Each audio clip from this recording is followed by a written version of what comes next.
Hello, and welcome to On the Irregular with Java Beret, a podcast where I chat to women from all walks of life about their own unique creative journey, how they got here, how their story has shaped their creative work, what they've learned, what has helped them, and where they plan to go from here. It's an irregular journey for so many of us, and I am delighted to offer a platform to share these fascinating stories and wells of wisdom. This week I'm talking to Laurie Park, aka Dear Prudence Studio, an illustrator and designer, mother of 3 boys and a dear friend. Originally from Scotland, now based in Hebden Bridge, Laurie chatted to me about growing up knowing she wanted to be an artist, the struggles she had in the education system, and the path she took via textiles and fashion to arrive at her current medium of cards and stationery. A brief warning, this episode includes the F word. Welcome to Chapter 7 with the lovely Park.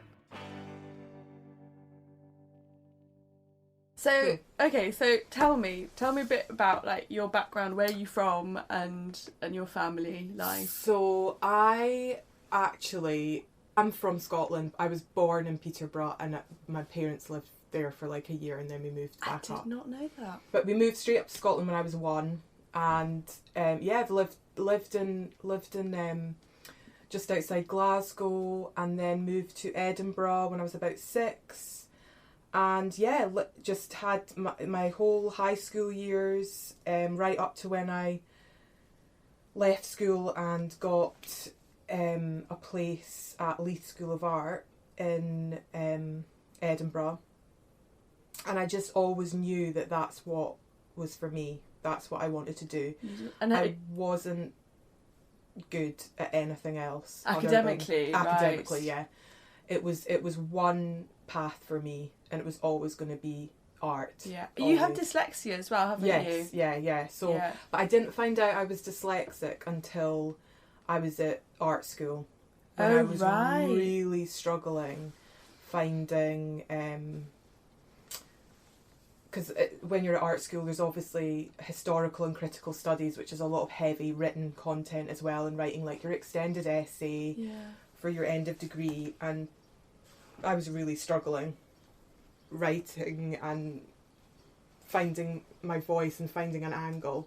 Yeah. And Andrew, when I met him, that's my partner, my husband, and he said, you know, I was diagnosed with dyslexia in my 3rd year at art school. I think you should go and get a test because you're showing quite a few of the similar things that I struggled with.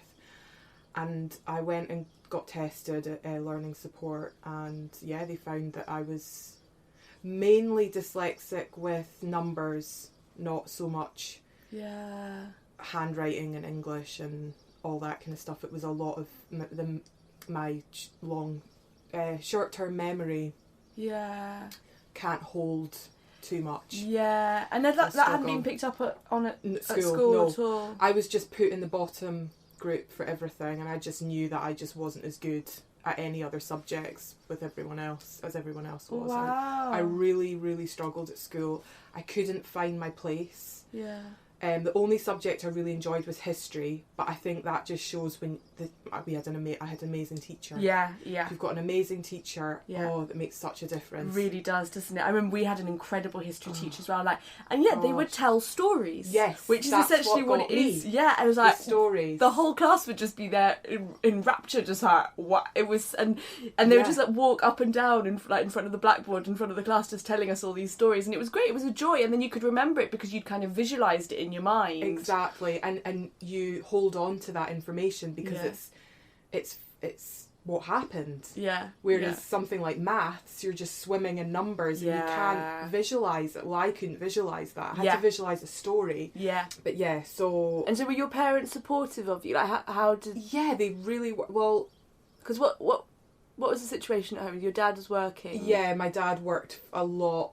He was away a lot, so he lived in London during the week and came home at weekends. And was he working in HR? Yeah, right. He worked for human resources for Johnson's Press, which basically buys over small newspapers around the country, and he was in London an awful lot. We did have to nearly move to London, but I kicked up a fuss. I was like, no, no, we're not moving to London. And then, eldest child gets their way. We don't have to move to London. And so my mum didn't work during that time, but my mum's she's a nurse, and she's actually been vaccinating during COVID. So she does, in Scotland, they have a drive-through service, so my mum jabs people through their car windows. Seriously? Mm-hmm. Yeah, just stick your arm out, drive off like you're getting a McDonald's. But a COVID jab, yeah. That's brilliant. So she's been doing that like 4 days a week. Right. So she's trying to count everyone that she's vaccinated, and it is like thousands now. I mean, oh, that's amazing. I'm so proud of her. It's such a great thing that she does. So 2 very different parents doing very different things. My mum is so caring and understanding, and then my dad's very driven, and you know, it was very, at that time it was very career, money, gotta get better, gotta get higher up. But they were very supportive of me being artistic. They saw very, very early on that was my calling. I didn't question it, even though at school art was one of my worst subjects. It's so interesting. I got a, so for my higher art, which is kind of equivalent of A level in England, but maybe a little bit easier, I got a C, which is not great. Is that because it was somebody else's parameters of what you should be doing? Absolutely, yeah. That's really interesting. So basically I wanted to do something, and they were like, no, you have to do this. Yeah. It wasn't finding my style or being expressive. It was a bit of fruit and a teapot and a bit of linen blanket over a thingy, and that's what I did. And it was like a 10-hour exam, so it was like 5 hours one day and then 5 hours the next, and you just had to do it and you had to bring it. And the pressure, I just don't think art should be under exam. It's just, that's crazy. It should be all on portfolio. What you've created for the whole year. And how you've developed and progressed, and how your thoughts have formed. Absolutely mad. That is. And then I did what's called 6-year studies art, and I did even worse than that. I got an E. An E. I don't even know what that is. But it's off the scale. The reason I got an E is because I wanted to study the female form, and I wanted to paint like life drawing. I wanted to do life drawing. And my art teacher said, no way, we're not having naked life models in our classroom. Right. That is, I think she actually used the word obscene. She was just like, no way, even though that is like the basis of that's like where you, that's exactly it, is the basic. And so I basically, she didn't say to me, no, don't do like, if you want to study the female form, study the female form, but you just can't do it through life. So I went away and started copying like women out of magazines, because it was the only thing I could get. So I was like copying out of magazines and books. And the reason I got an E was because all my drawings were copied out of magazines and wasn't real life drawing. So you'd kind of made it fit to yourself, but it wasn't, and it was the school's fault. But they didn't tell me not to do that. They didn't say maybe you should go and do nature or something else. I was really lost at school. Yeah, it sounds. I was really, really lost and confused. So it was my mum, actually. My mum has an artistic streak, and she's an amazing, oh wow, her drawings are just incredible. Really? Yeah, I at school her drawings were... Oh wow. She still has some of them, and they still blow me away to this day. Because I've seen the photos really that you've taken of her home, and like the collections that she has. And she's got an eye. She's got a real eye, hasn't she? She really does. Texture she's definitely, and shape. I would say I definitely get a lot of my creativity from my mum. And she wanted to find an art class for herself to... she was always doing like... She'd go and do a woodwork course or something, and then she'd do a bit of that, and then be like, oh, I'm going to do a bit of ceramics. And she was always looking for different courses that she could do, and like just have that creative side of her as well as being a nurse. So she found the Leith School of Art, which is a foundation school in Edinburgh and Leith, and it's been going for a long, long time, but it's a private school, so it's quite expensive if you get in. And my mum enrolled me and my sister in a day's class there just for kids, and I loved it. I was like, this is it. And then I found out that I could leave school and do a foundation course there to prepare myself for art school, because there was no way I would have got into art school straight from school. No way. Okay. So this was like a good setup. Yeah. Where you go 5 days a week and paint and draw all day. That sounds like heaven. So that was what I did, and my mum and dad were so supportive. They paid for it.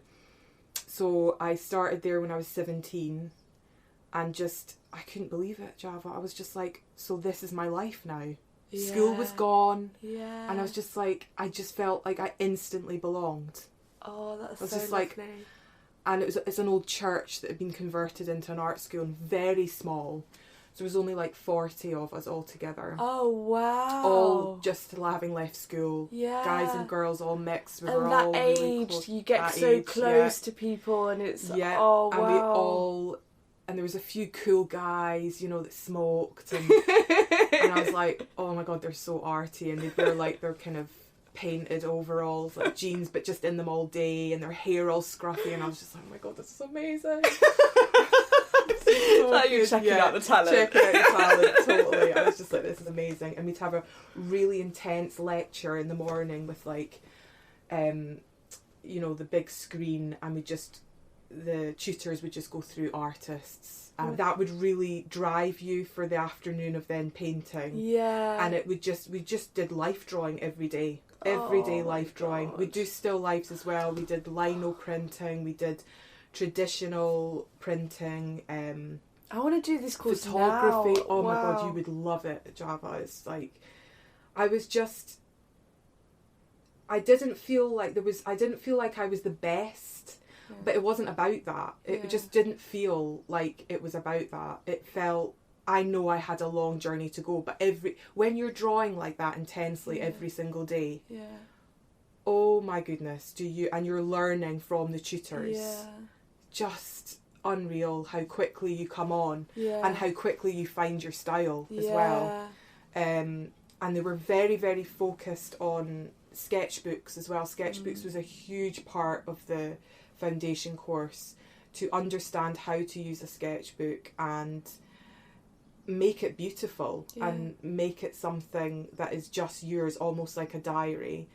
Yeah, because you've shared your sketchbook books before. On Instagram I've seen it, and it's I really love like how you kind of like using all the different parts of the page, and how that then affects like the pages after that, and it was really interesting seeing them, because that's what I used to do just instinctively. I've got sketchbooks that are kind of their collage, and they've got poetry in there, and it's poetry, like, how can I make every single page into like a work of art? And it's something I really miss. Like, I want to get back into it, because it really, it's a great exercise. It really is, because it's like, this is why I've never had a diary, because it's always been a sketchbook, because I still write in it.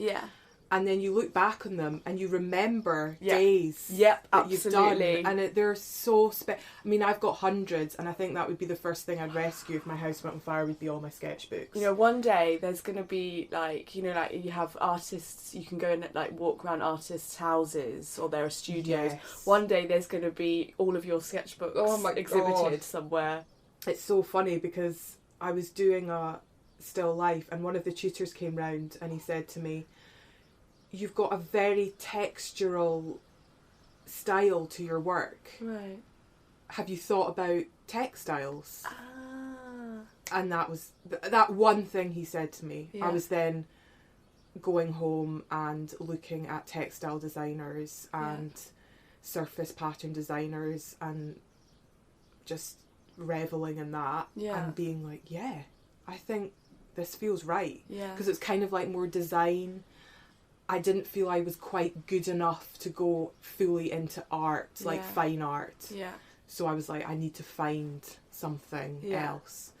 And it was basically textiles. And then at the end of the year, at least, you get to do you've basically specialised a little bit in where you want to go, whether it's fine art or photography, print. And I got really into what was kind of called body adornment. So it's like a cross between jewellery and sculpture. Yeah. So it's like sculpture for the body. Okay. So I went and I got really, really heavily into this and did my end of show year project. Wow. I made a giant shell that a human could get into. Oh, you've told me about this, yes. Yeah. That sounds amazing. And it was made out of plaster cast and like I'd made it out of bamboo. And it was humongous. And I got my friend to get in it naked and as if she was being born from the shell. Oh, wow. And I ended up getting the Designer of the Year award for it. It was way. Yeah, so I got like a distinction for design, which was unreal. And but the problem was it was so big it couldn't get out of the actual door. So I had to just smash it up. Yeah. Oh, there's something really quite beautiful about that though. Yeah, I had to like smash it all up. You create it and then you destroy it. Destroy it, yeah. But then they didn't tell me that they wanted to exhibit it at the end. Oh no. For all the parents to come and see, and I'd already destroyed it. Oh no. And I was like, why did you tell me to get rid of it if you wanted to use it again? But anyway. Oh my god. But there's another little bit of this that actually breaks my heart, which is quite a difficult end to the Leith School of Art story, unfortunately. Yeah. This shows that if a school is too in their own style, too pushing a certain style, that everyone comes out the same. Yeah. So what happened was they had photographed my entire portfolio and used those photographs as then inspiration for the next year coming up. And going through it on the slideshow projector. And my friend, she was like, do you want to go to the end of your show for next year at Leith? And I was like, yeah, we should go and support. And like, and I went in and I went upstairs and it was literally looking at my own work. Oh, you are kidding? No, I was like, someone's actually copied the shell, all the materials I'd used, taken all the same photographs, all the sketchbooks were literally like the same writing, the same shells that she'd drawn.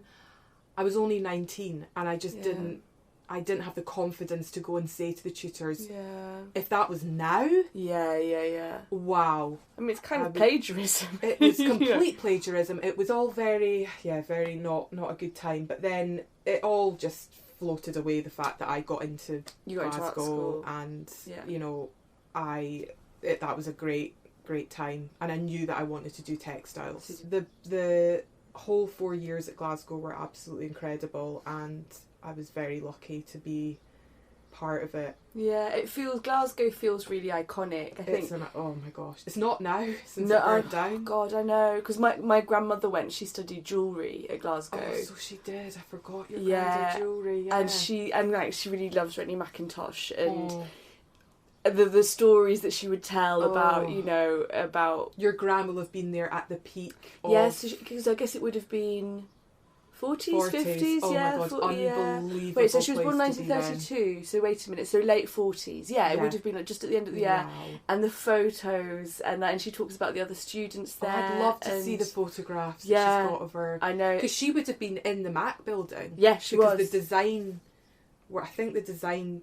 school was at the bottom, right? Okay, and then fine art were all at the top because they got all the light in all the windows. Okay, whereas like things like design would get put down because they were considered not as high up as the artists. Oh, really? So like actually like physically on a lower level. Trade, yeah, like the jewellery and things like that, and pottery was like a trade, so you would go downstairs at the bottom, and then the higher up.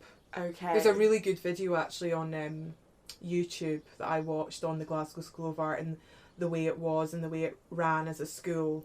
Okay. And it's really, Oh, really I'd quite good. like to watch that. Yeah, it's amazing. I It's like so that. beautiful. And I don't understand how I could have been at a school, because the design school was in the Newbury building opposite, so I didn't actually work in the MAC. Right. And I never stepped in. Really? I never went round for it. You could do daily tours. I never went to the library. I just didn't care. You were just so consumed with what you were doing. I was just so consumed of what I was doing and going out and meeting guys and just being young. I just didn't. And now I'm like, I cannot believe I didn't do a tour around the amazing archives and the library and the smell of the wood and just the way I would just bonkers. I don't know where I was at, but I was definitely. You know what though? Like I feel was young. I was only, like, when you're young, it's 19. so different, and I kind of feel that about certain parts of Barcelona. Yeah, you take it for granted. Just take where it for you granted. live. Like, oh yeah, that's just the building that I walk past every day. You know, and now I know, how did I never go How did I in never there? got in? Yeah, I It's know. crazy. You just don't. You're so used to seeing it that it just you can't. It's part of the furniture. It's part of the isn't it? furniture. Yeah. Yeah, definitely. Yeah. So yeah, and then so when I went into textiles, I didn't realise that it would be so fashion heavy. Okay. So it wasn't textiles like, oh, let's see where textiles can take us. Yeah. It's like homeware or hanging pieces. art pieces. It was fashion. Okay. And yeah, I nothing wouldn't have else but thought that. fashion. Right. Because of the head of the department, and that's the only reason that ended up taking me down that road. I think naturally I do love fashion. Yeah, and I mean love you're clothes. incredibly stylish. Oh, And, like yeah. you are so like everything that you wear is so like perfect and chosen Oh, and that's so sweet. you know, I I remember feel when I like it. first met you, I was like, she's definitely the most stylish person in Hebden Bridge. Oh God, really? Oh my God. I think I was just wearing leggings and I like Yeah, but top, that's, but that's so sweet. Yeah, no, that you it's say true, that. it's I just true. I do love.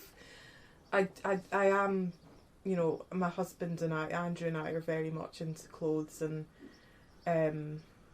just putting different things together. I find Yeah. it very inspiring.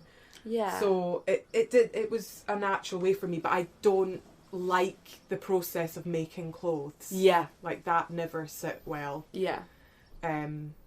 And I was always like, no, I can get through this. I just have to keep doing it and I'll get better. So But like the sewing and the cutting, no. pattern cutting. But and... I've realised if you don't really love something, Yeah. you're not really gonna love it. Absolutely. I mean, for so many people just been, I really feel like, you know, you should make your own clothes, and I've done sewing courses, and John's mum that has shown me how to use a sewing machine. You have to push it like that. Yeah, it's not for me. No, I me don't neither. have the patience. No, that's like me. I We're think so it's alike like yeah. that. We're very instinctual on the Yeah. way we work, and I flit and float from one thing to another. Absolutely, yeah. And I love that. I'll finish that later. I'll do this. Yeah. Whereas pattern cutting, you have to be. It's mathematical. Yeah. You have to be on point. If you're a millimetre out, the whole thing's ruined. Yeah. And I hated that about it. Yeah. I couldn't just be accidental and see where it took me. Yeah. So I really struggled with that part of it, like the making clothes. If there Mm-hmm. was a big fashion show coming up, because there's always a yearly fashion show that we would do, and I was like, oh no.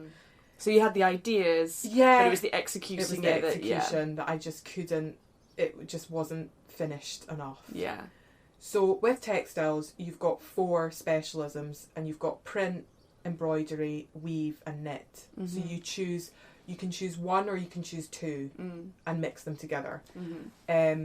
So yeah, I went into print, and the print room became my home, and I was just there screen printing every day for 3 years. Wow. On fabric, learning how to do repeat pattern on meters of fabric. Yes. And how to layer. Which And- I see so much in your work now. Yeah, I hope that's nice to hear that, because I have come away from that so much. Yeah. And so when you left, did you have a kind of an idea of where you wanted to go with your work? I was still pretty fashion obsessed. I was Right. still I'm gonna make it in fashion. Okay. No one could touch me. Yeah. But the problem is, when you come out of a cocoon like that, of being in a school, you drop off the cliff. You drop off. Yeah. The real world doesn't give Yep. A flying fuck. I was like, am I allowed to swear? Yeah. A flying fuck. Whether you've got a first, a third, a second, you don't care. Yeah. It does not matter. Yeah. And I didn't realise that. I thought, oh my God, people are just going to be coming to me. I'm just going to get job after job. Yeah. And we did New Designers in London, which is basically all the university of the whole country, all the art schools, all come and exhibit in London for a week. Wow, okay. And we went and did that, and I didn't get nothing. Yeah. No one came to my stand. I couldn't believe it. Yeah. I was like, no one's... And it's because I wasn't commercial. I didn't have... What did I think was going to happen? People were just going to buy a length of my fabric. Like, I wasn't selling anything. Yeah. There wasn't a product there. There wasn't a finished thing that a buyer or a designer could come and say, wow, this is great. It was just lengths of fabric. It was just showing that I could print. So in that way, again, I think art schools, all taught by tutors who have come out of art school themselves and just gone straight into teaching, and I've got no idea how the real world works because I've never worked there. I'm not saying it's like that in all cases, but it certainly was at Glasgow. Yeah. You'd come out of art school and you'd just go and become a tutor. So there was no building, getting work experience, go out into the real world. Where do you see yourself? Yeah, absolutely. Yes, that's a really good point, actually. It's like identifying all the different areas. Like, there's not only one way of being a textile artist, or so many. Yeah, that's really interesting, actually. It's crazy. I mean, we did get quite a lot of people coming in, ex-students coming in that had been successful in what they were doing and give us a talk. Okay. And I always found that really beneficial. I was like, wow, this is... Like, there was one girl that had just made skirts, but they were like really heavy felted skirts with like stitching on them, and she had done quite a lot of window displays. But part of me was like, I don't understand how she's making a living out of that. How do you get there? How do you get there? Yeah, the business side. That's a huge part of it, isn't it? It's like thinking about your costs and about like, okay, well, how do you find that investment? Do you just save the money? Do I ask my parents? Do I get a bank loan?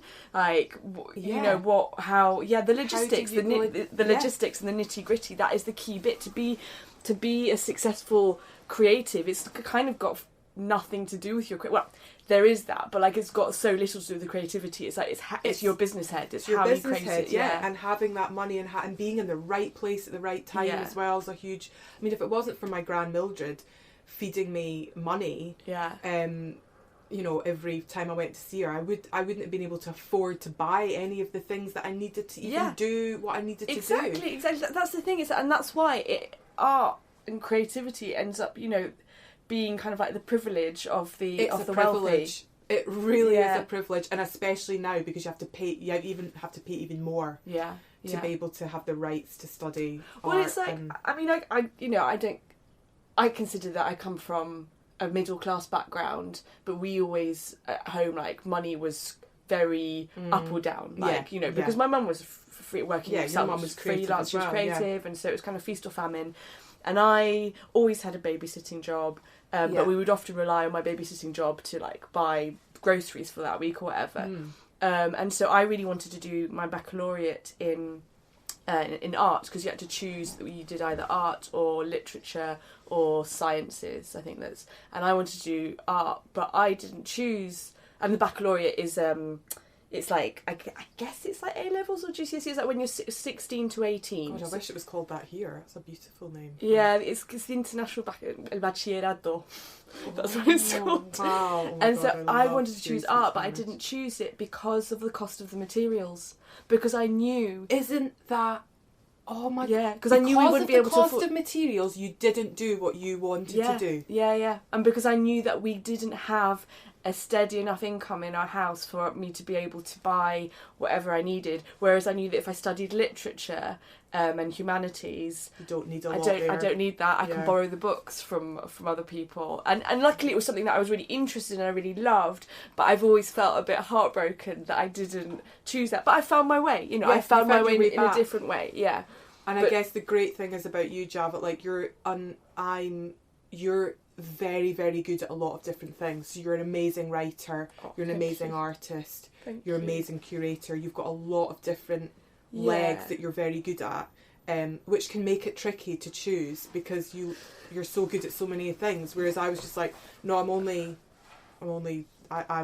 creative. See, that's what I wished. I kind of felt like I wish I had. Wish you'd had how different. Well, I guess how different your life would have been, but like you say, it all comes round in a circle. It opened up different things, and it meant that in the end I ended up choosing acting. And even though I've never, I've not gone on to be an actor, what I found interesting about acting was that it felt like a really complete art. Yeah, that's what Sarah says. There's the set design. There's the psychology. There's the literature. Yeah. And then it's also physical, and you can go like, especially with theatre, you can create a piece of art that's like you really can. Yeah. So I kind of thought, well, maybe that's what makes more sense, and I got a lot out of it.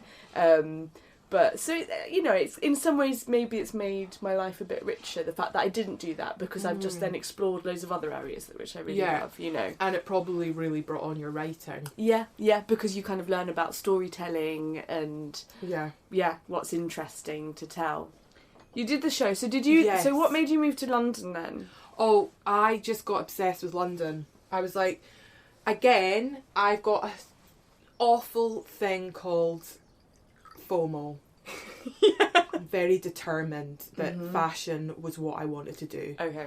And London was like, if you'd gone from Glasgow to London, you were making it. And for me, it was about that at that time. It was like, I need to prove to my parents and to everybody that I'm going to work in the fashion industry and I'm going to do this and it's going to be amazing. Mm-hmm.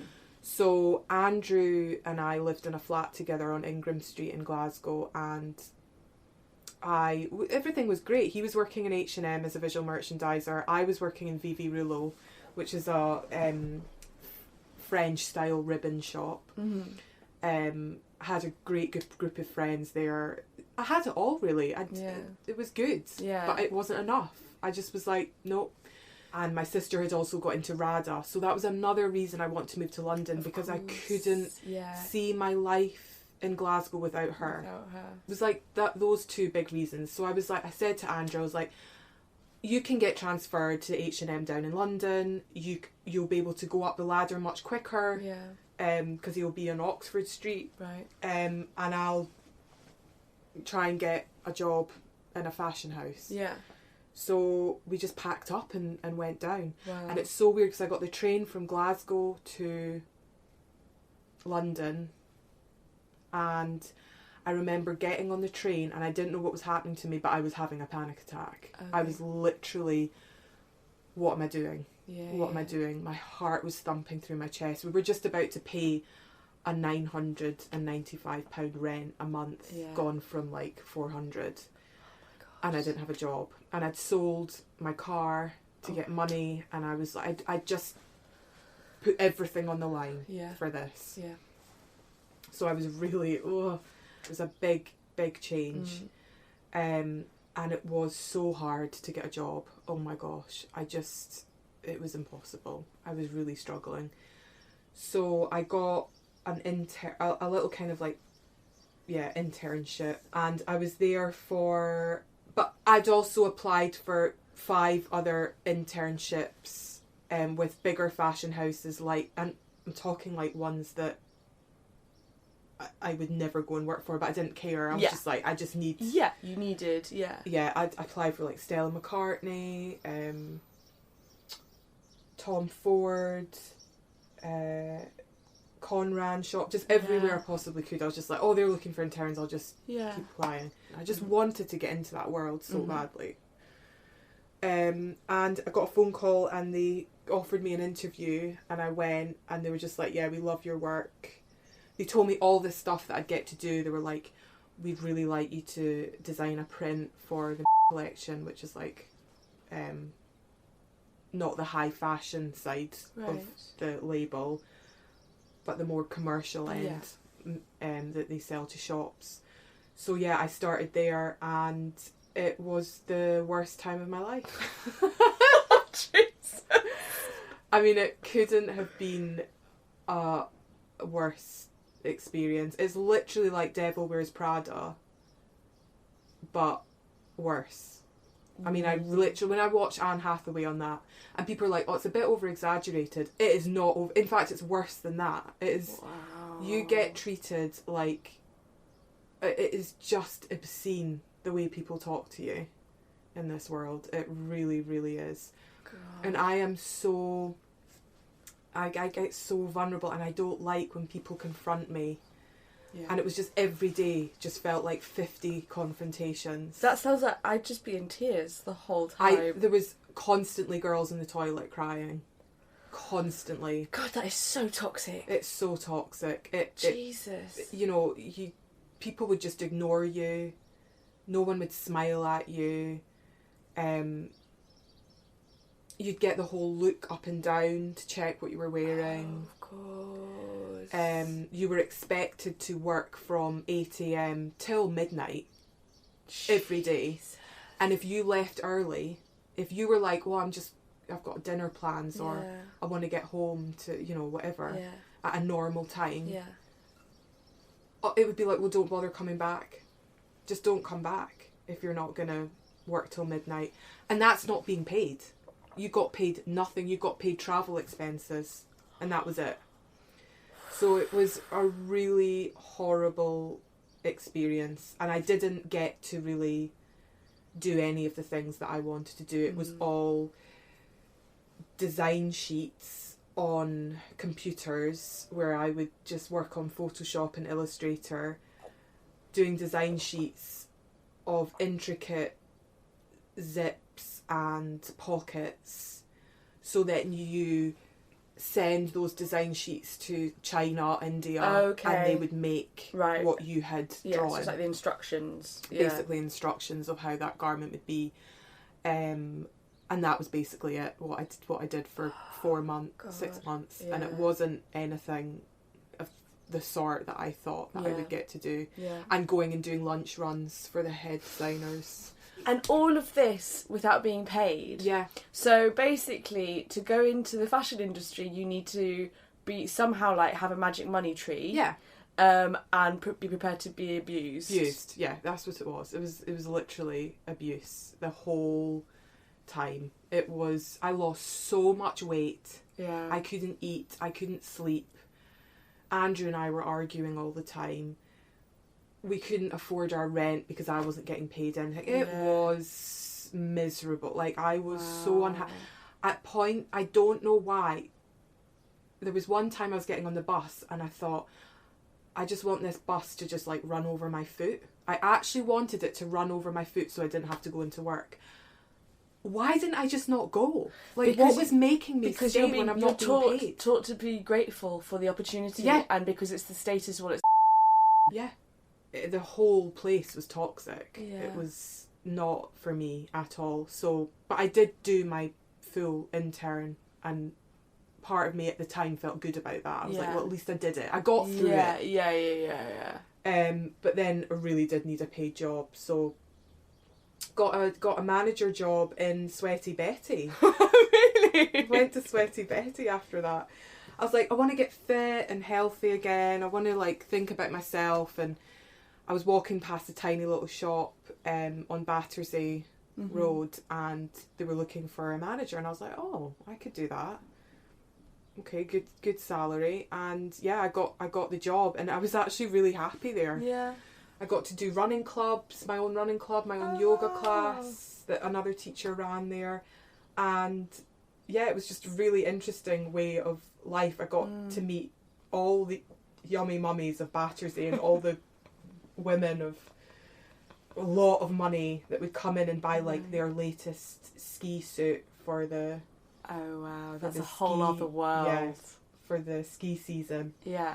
And everything would need to match, and or they'd come in to get their yoga pants that were like £80. I mean, Sweaty Betty is very, very expensive. Yeah. I've looked at their running clothes and they're so expensive. But I really enjoyed it there. It was good. And then Andrew was just like, oh my gosh, my dream job has just come up at my dad's office. This is my chance to get into visual journalism, which is what he really, you know, he was at art school as well, just different year to me, and he studied visual communication at Glasgow. So, can I make you more comfortable? I'm very comfortable. Honestly, sure? I just had to move. And so this was his chance, because he was like, I don't want to be a visual merchandiser. It's a young man's game, and I don't want to be doing it for the rest of my life. Right. I don't want to be. I mean, he was doing night shifts and things. It was crazy. He was very tired. And we were just so unhappy in London, and we looked at what we could get in Yorkshire for our rent, and we were like, right, we're doing this. Yeah. So we just moved up, and I again was back to not having a job. But something had shifted. I was just like, we have more money now. I have a bit more time and freedom where I can really think about what I want to do. And like, I was still a bit pompous in the world of fashion. Like I was like, I'm not going and doing that. I'm not going to go and work there. You know, I'm working fashion. I was, you know, had that kind of young arrogance. Yeah, I'm better than that. You know. Yeah. And we'd moved up to Howden, which is a tiny little village. Going from London to Howden, I had no friends. I had nobody really. So again, it was another huge transition. So yeah, I got a job in Reese, and then Dear Prudence came alive. I don't know what happened. Andrew he said to me, "You remember you used to do cards and you used to sell really well?" And I'm like, I'm not going from fashion to doing cards, Andrew. Like, no, that I still want to be a respected textile designer. I'm still going to work on that. I want to do prints for fashion. And I just didn't accept. I wouldn't let my brain think any other way, even though I hated it when I was doing it all. I just wouldn't allow myself. But then Andrew he was like, you've got to think about the money side, and I really think this could work for you. Not just cards, like stationery, notebooks, and the more gift wrap, and the more he was saying things, I was like, okay, no, yeah, I could start doing that now. Yeah. It's like right away, I could just start. And he did have a point. My stuff like that did always sell quite well. It was always at exhibitions or markets. It was never my textiles that sold. It was always the paper. And stuff at a lower price point. Exactly. And I was like, God, I could start that up on nothing, really small. And within a week, I had my first trade show booked. Within a week. I needed to have a trade show or something to work towards. Yeah. So I applied to the Home and Gift Fair in Harrogate. And back then, like 11 years ago, that was amazing. That was a really good show to do. And I was like, right, I've got 6 months to pull together a collection of like 30 cards, some prints. I'll just start with that. Yeah. And my stand was tiny. It was like 2x1. And it was amazing. It was absolutely amazing. I've never felt so like I belonged in this world. Wow. Because the problem is, back then there was nothing different. All greeting cards were run by agents, right, who would take on and license different artists to do collections for them. Okay. And it was all very suit, tie, wheelie suitcase men who were older, and it was the greetings card industry was very different to what it is now. It was all massive agencies who had hundreds of card collections, who would sell all over the world, and there was only like maybe 40 of them. Yeah. So I was not the first, but one of the first, just me selling my own collection at a trade show.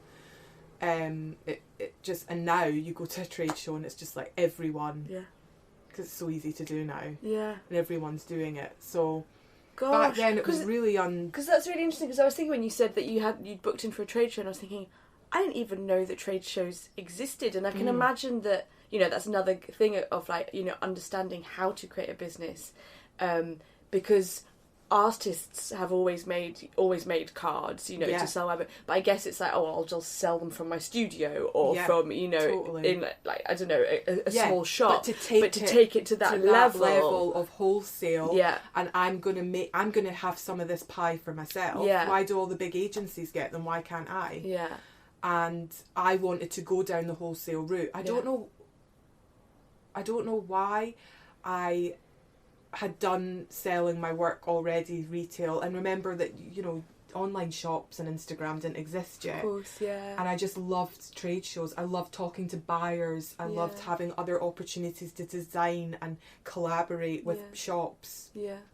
I loved that side of it. So on my first day I had an order for Liberty, the V&A. Wow. It was literally like going from zero to, like, I was like, why didn't I do this years ago? Yeah. It was like the light bulb moment where I was like, this is where I belong.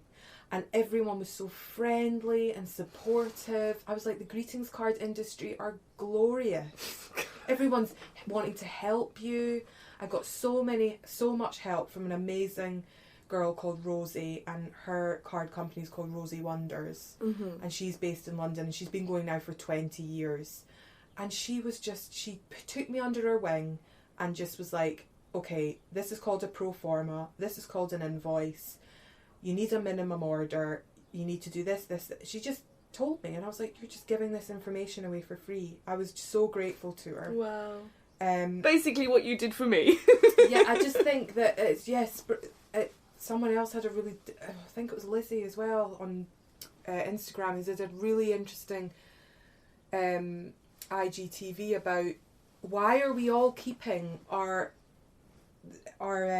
contacts close to our sleeve and we don't want to give out any information. It's a really tricky one, isn't it? Because I've seen a few conversations about it lately, and it's kind of like it's like we take for granted that people will just give that information away. And I think like I've seen creators on Instagram saying, stop asking me, you know, who my stockist, who's my printer, all of this information. It's taken me years to build this up. Yeah. You have to do that for yourself. Yeah, and I get that. I totally get that. And I think so much of it is about, it's about how you ask. It's about whether you have a relationship with that person. Yeah. You know, it's like, coming out of the cold and just going, oh, right, so give me all of the information that you've amassed over your 10-year career. I get that a lot and I hate it. Yeah. It has to be a friend or someone that I know that goes about it in a really genuine way. Yeah. I think there's like, and that maybe has something else to exchange, you know, so it's like that you can kind of help each other in you know, whatever way. Journey. So it's more kind of like whole, how do you say it, like not wholesome but like holistic. I don't know. Like definitely. I agree. Yeah. You know, I do get quite a lot of messages from people just like, how do you do this? And where did you get this? And it is people I've never met, don't know, so it can be tricky. But so I was really grateful to Rosie, who just, you know, took me under her wing, and it was literally like I didn't look back from then on. Wow. Had another trade show booked as soon as I got back. That was my first London show. I mean, I was sick twice in the toilet. I was so nervous, but again went amazingly well. Wow. You know, got approached by Urban Outfitters to do an entire collection of ceramics and homewares, and working closely with the V&A buyer as well on prints, and got into the Barbican, and I just all these. That's incredible. So in a way, what you'd kind of hoped for, like with your fashion work, it actually like that was going to happen. Yeah, but just with a different form, with a product. Yeah, that's what I needed. And I realise now that actually my style of drawing, because it is quite small, it suits paper down to a T. Yeah. And that was me. And then I got my distributor in Germany. He invited Andrew and I to Berlin and stay in his house, and showed me all my stockists around Germany and the Netherlands, and we just had a fantastic time, and he was with me for 9 years. But things just move on and change, and you know, I have to keep remembering to keep fresh and change with the times and change, business changes exactly. And I've seen it then, and where it is now is unreal. The difference is just incredible. Like, that, I doubt trade shows are going to be a thing anymore, because you've got all the online trade platforms. And do you think that's what it is? You think it's like Instagram? Yeah. I mean, Instagram's kind of like eaten up many other avenues of communication, and it's just selling. Not face to face anymore at all. It was all face to face then, but it is good. I think you can get where you need to go quicker. Yeah. Than, you know, there was a time where I was just like, I don't know how to reach the places that I want to be. Yeah. Without the trade show, it was very, very difficult. Yeah. But you need to save up that money. Well, that's it, because you've got to pay, don't you, for the stall, and then up front, like 6-7 months before. You can pay in instalments, right? Which is what I did, because I still had my full-time job in Reese. Yeah. So I used all that money to pay for. I saved up and used that. You know, it's very, very important to still have a full-time job. Yeah. When you're starting out. And just work at night on your own stuff and just build that up gradually. And then I moved then to a part-time job, just 2 days a week. And then it wasn't until we had a family that I was like, right. Now that was like the cutting off point for me. I'm going to leave, have my babies, and not go back into full-time work. And that's what happened. So, or any kind of job. And surprisingly enough, you can have kids and still grow. Yeah. Because you've carried on growing. Yeah. Still grow your business really efficiently. And you've got to be organised and disciplined. You've got to be really organised and disciplined, yeah. You really do. You can't muck about. You've got to just be like, right, I've got 1 day a week to get everything done. Yeah. But I couldn't have done it without help. Like, I took my mum and my sister on when I had Eli, my second, and I moved all my stock, because then I used to pack all my orders. So I moved all my stock up to my mum and dad's outhouse in their garden, and my mum and sister just shared the workload and got everything out for them, and I'd pay them, put them on a payroll, and I'd pay them every month. Wow. So they were like my little team. Yeah.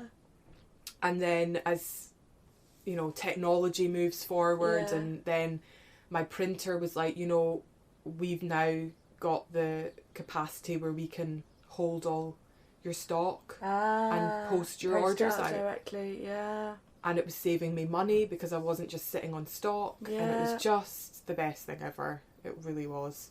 Wow. So yeah, and that's it really. That's where I've you know, come to, and still the wholesale side, still my main part of my business, and I think it will be definitely for the next 3 years, because with having another baby, third boy, oh my goodness, I have to focus in on the places that I know that are working, which is online trade shows and driving business to there. So I'm now looking at analytics and on like SEO these platforms, and trying to get my, like, the algorithm of my cards to be seen at the top. Yeah. I mean, it's basically like Etsy, but a wholesale platform. Yeah. So I'm suddenly like, oh, I should, you know, get my new collection on there. So I've moved up and get more shops to see me. Yeah. And it's worldwide. I mean, I've heard orders from like Virginia to Maine to California. Wow. It's suddenly I couldn't break into the US. I couldn't, and the US was never somewhere I could break into. I had Australia and I had Europe and the UK, but like US Kylie was like, just couldn't break America. Kylie couldn't break America. I literally couldn't break America. I was like, there's so many shops there. Yeah. And the New York trade show's insanely expensive, and I couldn't afford. You get a tiny little bit of funding, but it's not enough. Yeah. So to be able to suddenly just do it through an online, that makes sense. That makes sense for that to exist, because it kind of, that's what's needed, because especially with COVID. Yes, you know, shops can't go to their usual trade shows. Yeah, and also because America's so big and everything's states, you don't get a trade show in every state, so shops are having to get flights. Oh God, thousands of miles to New York. Yeah. to go to one big trade show, and now they can just have it all online. And it's so slick and it's so beautiful, and I love using it, and it's so user friendly. So it's like, it's definitely where I feel like I need to drive things at the moment, because all I need to do is type out an order, send it to my printer, and it's done. Yeah. And they send it out, and it's just, my designing's going to take a bit of a hit, but that's okay. And I know that when I need to do it, I'll just be like, Andrew, I need time to do my own stuff. Yeah. It's like you were saying, when you don't get your creativity time, and you just feel like you're packing orders to go to the post office, it can start to feel, it's great because it's money. Yeah. And it feels amazing, but you need the other end of it. Absolutely. And I think that's, I feel like, because when I started designing the cards, the first card collection, I just had Elwyn, and I was so fired up to just be drawing and designing, and that's just what I did. I would every moment that he was asleep, I would be drawing, and it was so wonderful, and it was kind of like this intense romance I had with... I could see it going on. I was like, you were so in it. Yeah. It was so beautiful. Completely. But in a way, it's like, because I didn't have anything else to think about. You know, it was just like, I'm just going to design these cards, and that's all I'm going to do. Mm-hmm. And then once you actually get into the process of selling, and like what you've just described, you know, being the business manager, being the marketing manager, being the photographer, it's so many different things. And like, that's where I'm now in a position where I barely get time to draw, and that's what started it all. Yeah. And like, it's, you know, it's like, I've got to find a way of, and I was saying to John yesterday, like, because I was like, you know, we swap so often. It's like, right, who can work this afternoon because there's the kids, you know. So we prioritise, like, right, what if you got orders that need to go out? Okay, well, I won't do that. And I find it so hard to say, I need to draw today. That's my priority, because I'll just go, oh, it's fine, I'll do it in the evening, and I don't do it in the evening because I'm shattered. You're shattered, and you need that, especially because it doesn't come all the time. No, exactly. You don't feel that need to create every day, or sit down and draw, and when the feeling comes to you and it's so intense, you have to go and do it, because you're really anxious if you don't. Yeah, but like, that's not something that you can do when you've got kids. No. You can't just kind of drop everything. No. So it is a really hard juggle, trying to harness those moments and lean into them and do them, but at the same time juggle the responsibilities and pack up orders, which is great, because I want those orders to be coming in, because that's my livelihood. That's what's putting food on the table. That's very important. Yeah, to have that. It's like, you wouldn't be able to do any drawing if you didn't have that. Exactly. But I loved, like, when I'd see pictures of you on Instagram, like, drawing in candlelight, and it was so lovely for me to watch, because you were at the beginning of the journey of having and not knowing where it's going to go. Yeah. And how interesting that we could both start out designing for cards, but look how different our paths are. Yeah, yeah. You've got an amazing store now, selling beautiful, you know, curated things that they just feel like you, and people just want that. And then I'm in this, like, purely stationery. Yeah. So it's just, you can do so many things. Yeah.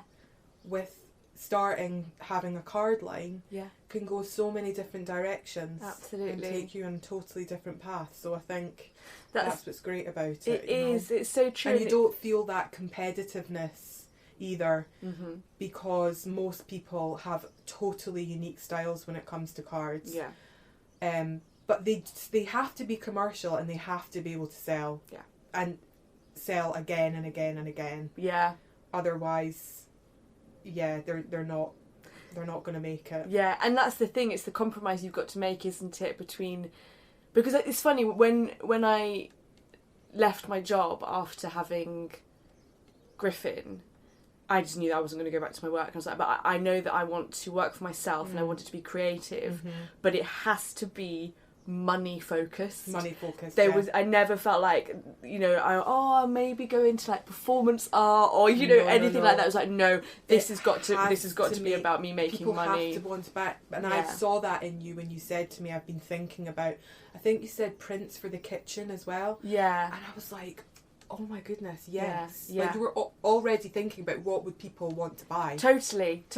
And it was always that. And so in a way, I think it's possibly, like, I'd love to be able to have, well, it's possibly actually what I'm going to do at the end of this summer is I'm going on this, you know, 6-day retreat, and each day there's going to be a focus on creating art. And that's kind of what I need to just be creating for the sake of creating, because I've not allowed myself so far to create anything without thinking, is this commercial? Is this going to be appealing? Will this work as a design on a card that is a product that's going to sell? That's another struggle that I have as well. I've had it all my life where I've got two different sides of my brain as well. So one part is always about the new thing that's going to sell, and the other side is just creating for creating's sake and not. Yeah. But sometimes you can do that, and then that becomes some of your best work. Oh yeah, and that's like bingo. Like, yes. But doing it thinking this isn't for anything. Yeah, because you've got to be prepared to do crap art. Yeah. You know, you've got that stuff's going to come up. You can't be afraid of that. Yeah. You cannot be, you're never ever going to get it right every time. You can, and that's why sketchbooks are great, because you can just turn the page and start over, and you don't have to look back. You just keep going until you get it right, or how you want. Because sometimes you're like, I'm so frustrated with this. It's not looking the way I want it to. But then everyone else is like, what are you talking about? It's great. Yeah. But you just got this in your head that it needs to be this way. Yeah, you've got... I know, that I get that a lot. It's like, no, but it doesn't look like that in my brain. It looks like something different. Or you visualise something in your head and you're like, this is going to be unreal.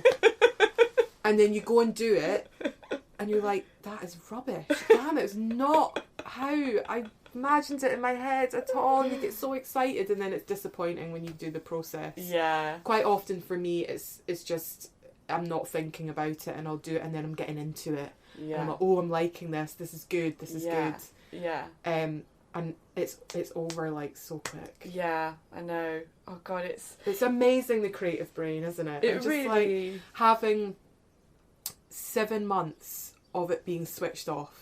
7 months your pregnancy of not wanting to pick up a pencil, take a photograph, go on Instagram, even look on Pinterest. Nothing. It died. It all died, Java. It all died. That is crazy coming from you. Yeah. From how I've known you. Terrifying, because I literally didn't know when it was going to come back. I was like, I have no interest in, and how miserable my life was. Yeah. And I've realised that having that creative flow is what makes me happy. Yeah. That's happiness to me. Yeah. That it just makes me feel so. As soon as it started to come back, it was very, very slowly. It was like drip, drip back in. And you probably see it on Instagram actually. I'd start posting like maybe once a week. Yeah. And then it went to twice a week, and then it started to go up, and then people were like, you're back. Yeah. And then I was back in my studio doing it again, and I was like, and it just it all came back, and I was like, thank God. I was so scared there that I'd lost myself forever. Oh my God. Because your body was busy creating a person. Oh, I feel like we've kind of come full circle, and there will be more circles to come as well. But like, I feel like talking to you now about our creative journeys, your creative journey, and a bit of mine, like I know I say it all the time, but like, this would not, I don't know if this would have happened without you. You know, you have been... All you needed was a little shove from someone that's been in it to say, this is good, this is good stuff. But that also, like, that's testament to you that I felt that I could trust you, you know, because it's an idea that I'd been thinking about for ages, and I'd developed these ideas for cards, and I just didn't have the confidence, and I didn't really know who to talk to about it, and it's a scary thing, and also because you're so established, you know, it's like... I don't feel like I am. Come on, you are, you know, from the conversation today, just like, we all know, like, you are really established, and like, and so that's quite intimidating. done, but because you're so lovely and gorgeous and open and generous, I like managed to, and I remember sending you the message. I remember like typing it out and like, will I press send? Will I press send? Yeah, and I loved everything you did. And I was like, that needs to be a repeat print, and do that like that, and the Cockles print. Yeah, the way that you saw everything, you just were so clear. Saw certain things and keep it simple. Yeah.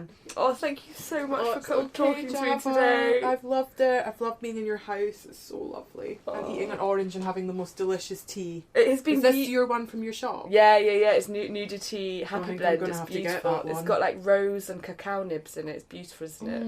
It has been so glorious to see you sat on this big yellow cushion, eating oranges, drinking tea with the baby that will soon be meeting inside you. Oh, thanks, Java, and thank you for having me. I've loved it. I can't wait to hear all the podcasts of all the lovely women that you've chatted to. That sounds too formal.